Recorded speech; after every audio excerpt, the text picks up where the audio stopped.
Ya, di informasi terpopuler pertama CNBC-Indonesia.com datang dari vaksin booster. Kabar gembira datang dari uji keamanan mutu vaksin booster COVID-19 karena Badan Pengawas Obat-obatan dan Makanan atau BPOM telah menerbitkan izin penggunaan darurat untuk 5 booster vaksin COVID-19.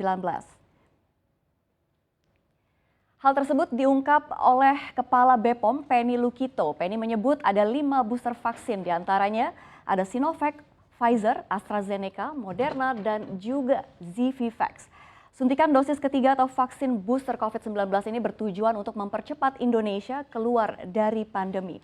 Untuk informasi saja, Presiden Joko Widodo dalam rapat terbatasnya beberapa waktu lalu telah memutuskan kalau untuk memulai program penyuntikan booster vaksin ini akan dimulai pada 12 Januari 2022.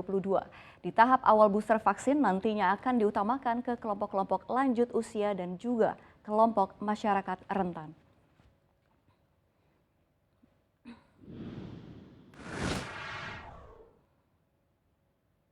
Ya, di informasi berikutnya yang perlu diwaspadai terkait kasus Omikron.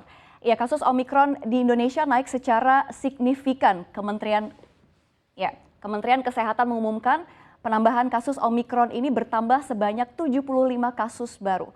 Penambahan ini menjadikan total kasus Omikron menjadi 414. Padahal di bulan Desember sebelumnya kasus varian Omikron terhitung sebanyak 136 orang. Kebanyakan kasus yang terinfeksi ini varian Omikron adalah mereka yang telah divaksinasi lengkap. Juru bicara vaksinasi COVID-19 Kementerian Kesehatan Siti Nadia Tarmizi mengatakan sebagian besar kasus Omikron berasal dari pelaku perjalanan luar negeri.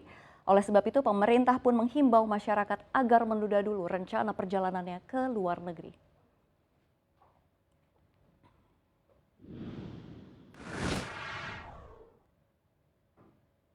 Ya, di informasi berikutnya terkait ekspor batu bara ini sejumlah pengusaha menilai keputusan pemerintah untuk mencabut ribuan izin pengusaha penambangan batu bara kontraproduktif dengan permintaan batu bara domestik saat ini yang masih meningkat.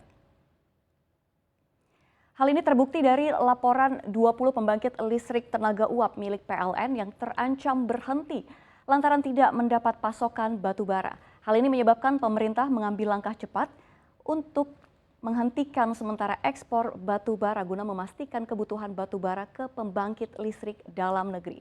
Lagi pula persoalan kesesuaian kadar batu bara ini juga yang diproduksi memiliki izin usaha pertambangan untuk dipakai oleh PLN masih menjadi tantangan pemenuhan DMO. Itu sebabnya pada hari Senin hari ini Kementerian Koordinator Bidang Kemaritiman dan Investasi bersama Kementerian ESDM, PLN, dan juga pengusaha pertambangan batu bara kembali membahas solusi penyelesaian suplai batu bara dalam negeri.